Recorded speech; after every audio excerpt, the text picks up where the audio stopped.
सांगली जिल्ह्यातील खानापूर तालुक्यातील सांगली विभागाकडून आलेल्या आदेशानुसार विभाग नियंत्रक सुनील बोकरे, विभागीय वाहतूक अधिकारी सतीश पाटील सांगली यांनी आदेश जारी करत विटा आगार डेपो मॅनेजर उदय पवार यांना आदेश दिला की विटा शहराचा वाढता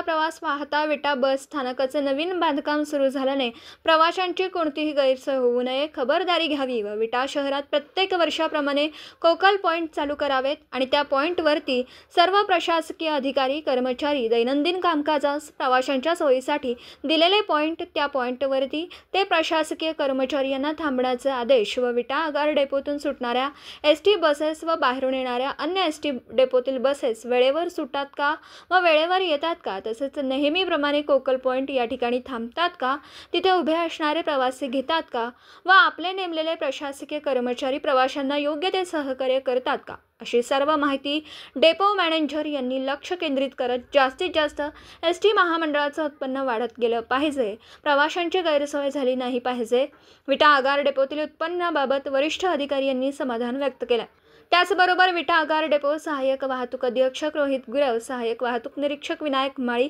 यांनी सुद्धा अत्यंत लक्ष केंद्रित करत चालक वाहक तसेच अन्य कर्मचारी यांना योग्य वेळी योग्य मार्गदर्शन देत या अधिकाऱ्यांच्या मार्गदर्शनाखाली अत्यंत चांगल्या पद्धतीने विटा आगार डेपोचा कारभार सुरू असल्याने व प्रवाशांचे सर्व सोय उपलब्ध करून देत सकाळी 9 ते दुपारी 12:30 तसेच सायंकाळी 4 ते 6 या वेळेत प्रशासकीय कर्मचारी दिलेल्या येथे थांबून येणाऱ्या जाणाऱ्या सर्व बसेस थांबवत प्रवाशांना त्यामध्ये जागा उपलब्ध करून देऊन प्रवाशांना मार्गस्थ एसटी बसमधून करताना दिसून येतात.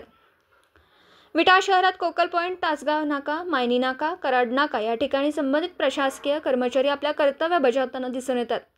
विटा आगार डेपोतील ही सेवा अत्यंत चांगली असल्याने एसटी बस प्रवाशांनी संबंधित पदाधिकारी, चालक, वाहक व कर्मचारी यांचं प्रवाशांनी अभिनंदन केलं. तसेच जर प्रवाशांना सहकार्य राहिलं तर नक्कीच खाजगी वाहनातून जाणाऱ्या प्रवाशांचा कल कमी होऊन एसटी बसने प्रवास नक्कीच करतील असा विश्वास सध्या प्रवाशातून बोलला जातोय. दिवसभरातील घडामोडींचा आढावा घेण्यासाठी पाहत रहा N24 मराठी न्यूज चॅनल.